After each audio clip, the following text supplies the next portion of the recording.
Halo, kembali lagi di Deck Aircraft Channel.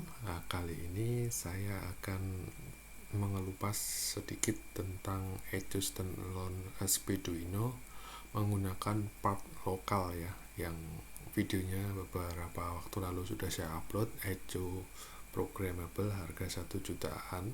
Itu memang benar harganya 1 jutaan, namun menggunakan part lokal, bukan part original yang direkomendasikan oleh Speeduino. Nah, ini ada kawan kita dari Solo yang membeli Echo Standalone versi 4 pakai part lokal. Ini dapatnya tentunya PCB ya, PCB versi 4. Untuk warnanya sih random, tergantung cetakan, ada biru, ada putih, dan beberapa komponen yang harus dipasang. Ini sudah saya labeli, ada C18 itu kapasitor. Kalau C itu kapasitor ya, R resistor, D itu dioda. Resistor sudah saya labeli R14, 10 dan sebagainya, jadi tinggal pasang-pasang aja. Ini MOSFET ya, MOSFET-nya yang 75 ampere. Ini part lokal juga, nggak semua daerah punya MOSFET yang 75 ampere, itu susah. Karena beberapa waktu lalu banyak yang beli PCB bingung MOSFET-nya nggak ada. Terus IC itu yang susah, SP721 itu susah banget, hampir jarang yang jual. Terus tentunya dapat ini ya, VR conditioner ya, buat rubah reluktor biar bisa dibaca Speeduino. Karena si Speeduino ini bacanya berdasarkan sinyal digital. Untuk paket VR conditionernya dapat IC ya. IC-nya ini mahal, 9926 ini harganya hampir 50 ribuan. Itu gampang-gampang susah juga. Tapi di saya ada semua. Ini SMD ya untuk ini VR-nya, karena VR-nya SMD semua, jadi tipis. Itu bisa bongkar pasang, tinggal dicabut aja, dikasih konektor. Kemudian ini untuk Arduino-nya kita pakai versi yang ada beberapa macam versi ya. Yang belakangnya putih, ada yang biru. Ini kalau mau pakai lokalan cari yang belakangnya biru. Walaupun ini sama-sama impor, tapi kalau mau lebih murah pakai yang biru. Harganya berkisar antara 100 ribuan. Tapi kalau yang belakangnya putih itu bisa 200 ribu sampai 300 ribu. Bedanya di chipnya. Nah, ini yang 300 ribu. Ini 200 sampai 300 ribu. Isinya sama aja, nggak ngaruh sih. Cuman kalau pakai yang orisinil, komponennya pakai yang belakangnya putih, yang R3 ya. Kalau ini masih yang R1 ya, cetakan pertama. Sama aja sih, nggak ngefek. Tapi kalau mau cari murah pakai yang biru aja. Sama aja, selama ini saya juga pakai yang biru. Untuk harganya tiap daerah beda-beda ya, bisa dicek di Shopee aja untuk patokan. Seperti biasa, kalau beli Arduino-nya, selalu firmware-nya sudah saya install ya, jadi nggak usah bingung cara installnya gimana. Ini biasanya saya install versi yang 2020 ke bawah, karena menyesuaikan di pasaran ya, karena di Indonesia ini Arduino-nya nggak terlalu update banget hardware-nya. Jadi kalau install yang firmware terakhir itu kan mereka kan di luar negeri kan updateannya hardware kan cepat. Jadi kadang kalau dipaksa pakai firmware yang terbaru sering hang. Jadi pakai firmware yang lama-lama. Karena yang jual pun pasti stoknya stok lama semua. Walaupun itu isi komponennya sama. Terus ini sudah saya cek semua komponennya, tinggal dipasang-pasang aja, disolder, siap kirim ke teman kita yang ada di Solo. Kemarin sudah ketemu ya. Jadi kalau mau beli yang part Indonesia ya, maksudnya part lokalan, saya merekomendasikan untuk ketemu karena sangat beda banget ya aplikasinya. Beda itu dalam artian ini proses install firmware-nya ya, jadi nggak usah bingung. Ketika mobil di starter pasti langsung nyala karena udah ada firmware defaultnya, maksudnya sudah ada tuning levelnya. Nah, kembali lagi buat yang mau beli tapi pakai part lokal, itu saya sarankan ketemu langsung sama saya karena biar saya menjelaskan. Karena itu sangat jauh sekali hasilnya dengan part yang direkomendasikan. Sebenarnya kalau dibilang nyala, itu nyala, nggak ada yang berubah. Gratis itu nggak ada, tetap normal. Cuman kalau yang paham mesin, yang paham biasa naik ke dyno test, itu beda banget hasilnya. Delay timing dan sebagainya ada, tapi kalau cuma buat harian, buat kerja itu nggak ngefek sih, kecuali mobilnya memang buat dipakai buat race pasang turbo itu berasa. Tapi kalau cuma buat harian pergi keluar kota nggak ngefek. Saya pun juga ada yang pakai lokalan semua, karena saya biasa pasang yang lokalan itu kalau datang ke bengkel langsung ya, mau tawarin mau pakai yang ori apa yang lokalan. Karena kalau komplain kan bisa datang ke bengkel. Kalau yang beli online minta lokalan ya saya nggak ngasih garansi ya ini bakal nyala apa enggak. Tapi kalau datang langsung ke bengkel, saya bisa ngutak-ngatik, oh ini nggak cocok, nanti saya ganti IC-nya, oh ini nggak cocok, saya ganti kapasitornya dan sebagainya. Jadi ketika Speeduino ini udah dipasang, udah disolder, ini sudah ada firmware-nya ya. Firmware-nya sudah saya isi dan udah dikasih tuning bawaan standar. Ini tuningnya default, bisa dipakai di semua mobil motor bisa. Tinggal disesuaikan trigger CKP sama variable pengapian cuma silinder. Nanti akan jelaskan di video di bagian akhir. Nah, ini variable ya, ini yang jadi acuan ketika mau tuning. Jadi jangan komplain, oh saya udah beli nih kok dipasang malah ngadat mobilnya. Ya ini harus dituning ulang lagi. Apapun tipe ECU standalone itu kuncinya ada di tuning, mau itu Mega Squid, Haltech, Motec dan sebagainya. Itu isinya dalamnya kosong semua, harus dituning sendiri. Sama seperti Speeduino ini harganya murah tapi ya kosong. Jangan harap langsung plug and play ya, starter enteng tarikannya, enggak, tetap harus dituning. Nah, ini saya mau mencoba kalkulasi ya untuk harga-harganya. Ini kan data ini kan udah dari Speeduino rekomendasinya itu kalau di total sekitar $70, itu setara 1,5 juta lah. Nah, ini saya compare kalau pakai harga lokalan itu seberapa sih selisihnya. Itu benar seperti yang saya bilang, di bawah 1 juta. So, di bawah 1 juta udah dapat ECU standalone programmable dengan catatan bisa program sendiri ya. Kalau dipasang di bengkel saya sendiri bisa saya tuning langsung, tapi kalau yang beli via online silahkan dipelajari ya cara tuningnya. Bisa dikunjungi di website resminya di Tuner Studio, itu sudah dijelasin gimana sih cara tuningnya. Nah, ini harga-harga komponennya kalau dari Speeduino kan rata-rata sudah mengacu pada toko online Bonafit ya, seperti Mose, DGK. Itu kan harganya harga standar ya buat acuan, karena mereka belinya juga di situ, dan itu komponen yang direkomendasikan seperti serial number, part number, semuanya sesuai rekomendasi. Sama hanya yang Speeduino yang saya jual harga 3 juta itu partnya orisinal semua, kita import lewat Mouser. Harga satu kapasitor, harga satu resistor pun bisa 10 kali lipat dari harga yang ada di Indonesia, karena udah termasuk pajak, ongkos kirimnya. Ongkos kirim minimal di Mouser itu kirim ke Indonesia hampir sekitar 400 ribuan. Mau beli banyak mau beli dikit ya tetap 400 ribu, tapi kualitasnya bagus. Nah, kita coba yuk hitung sama-sama gimana sih kalau kita pakai part lokal. Jadi jangan khawatir ya, yang beli PCB nanti saya kasih ini bill of materialnya, jadi nggak bingung ini apa sih yang harus dibeli, apa sih harus dibeli. Nah, ini sudah saya hitung-hitung, itu cuma habis di bawah 1.800.000.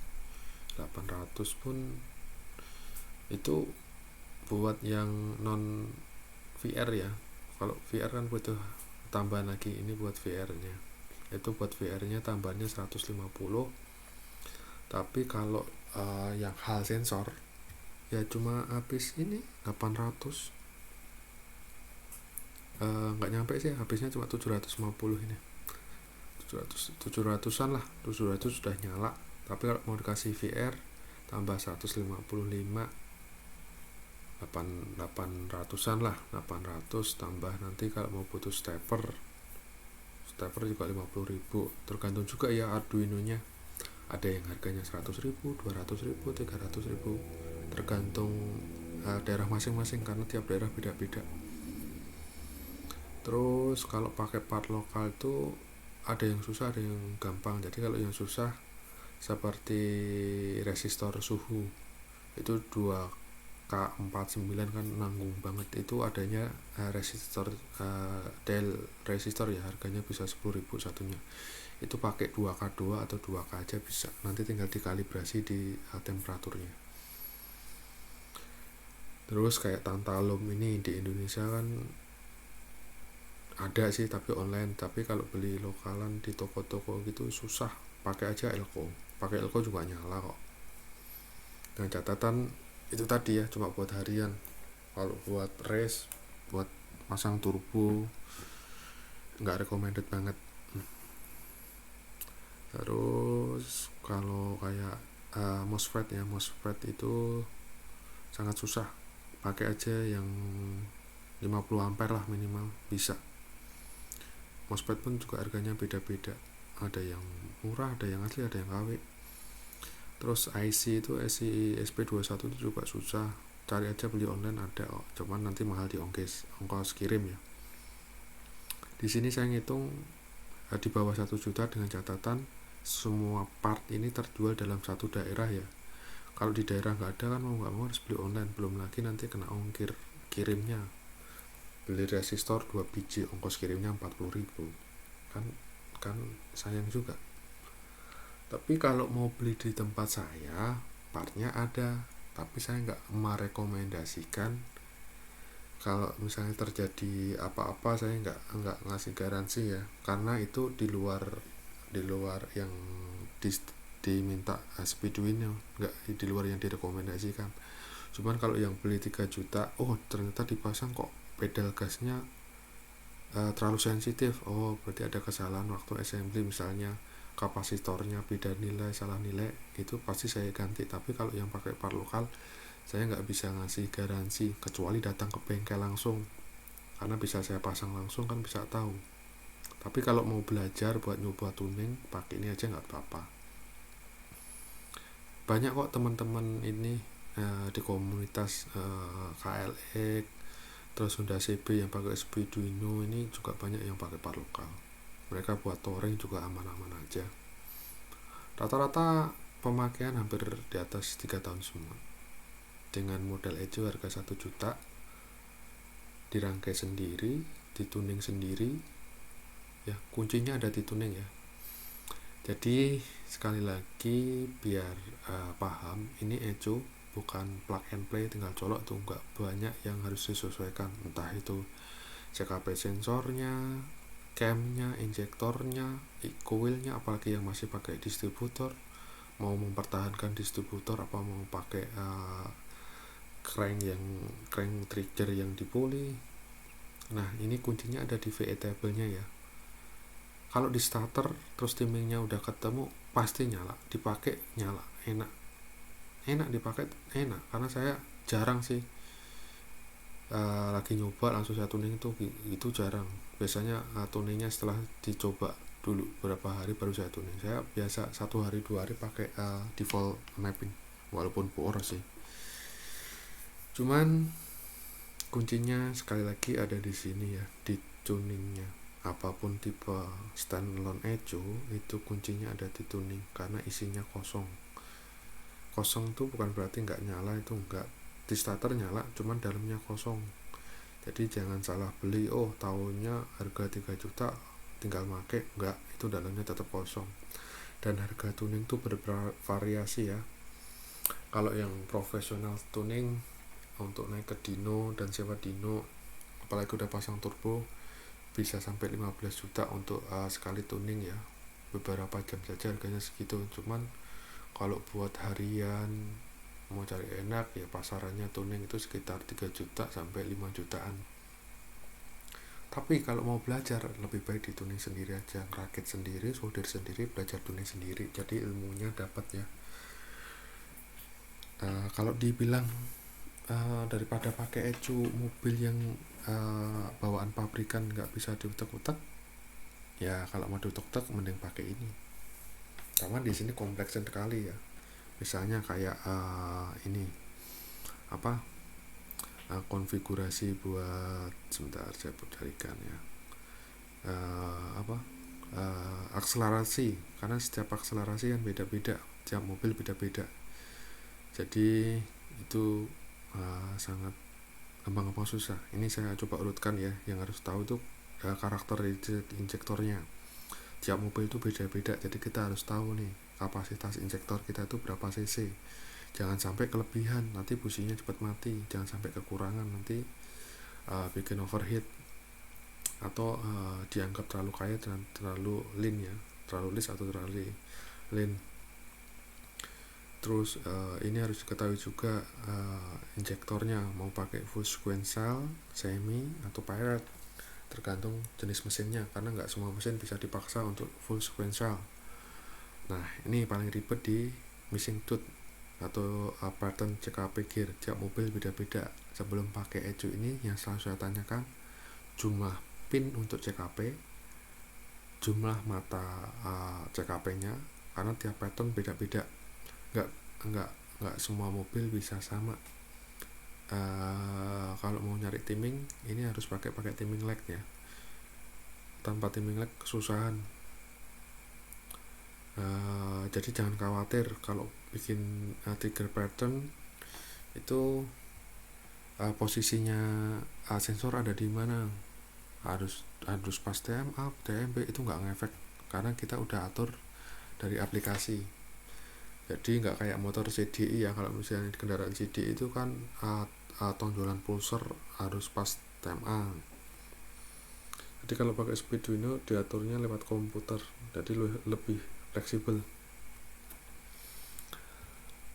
Terus yang perlu digarisbawahi itu ini tadi masalah tuning, karena ini ecu standalone itu dalamnya kosong dan harus dituning. Pertama harus nyesuaiin karakteristik mesinnya, takaran bahan bakarnya seberapa, terus masalah timing ketika RPM rendah itu berapa derajat, ketika RPM tinggi berapa derajat, dan ketika akselerasi atau waktu engine brake, gas ditahan jempol terus dilorot, pedal dilepas, itu mappingnya seperti apa, semuanya ada di dalam aplikasi Tuner Studio. Jadi intinya ecu standalone itu ada di proses tuningnya. Kalau proses rakitnya saya yakin semua orang bisa, karena kasat mata yang bisa dilihat. Tapi kalau proses tuning, walaupun aplikasinya bisa dilihat, tapi kalau kita tidak tahu feelingnya, oh ini bahan bakarnya kelebihan, oh ini ngiklik, oh ini detonasi, oh ini overheat karena terlalu lean. Jadi semuanya sangat kompleks ya. Oke, mungkin ini dulu ya video yang saya buat. Mungkin saya bakal tunjukin bengkel kita nanti seperti apa, karena selama ini saya jarang ngupload bengkel karena apa ya, banyak kerjaan di bengkel, jadi nggak sempet lah, tangannya udah kotor mau megang HP buat rekam. Mungkin itu dulu dari saya, nanti kita sambung video di berikutnya. Terima kasih.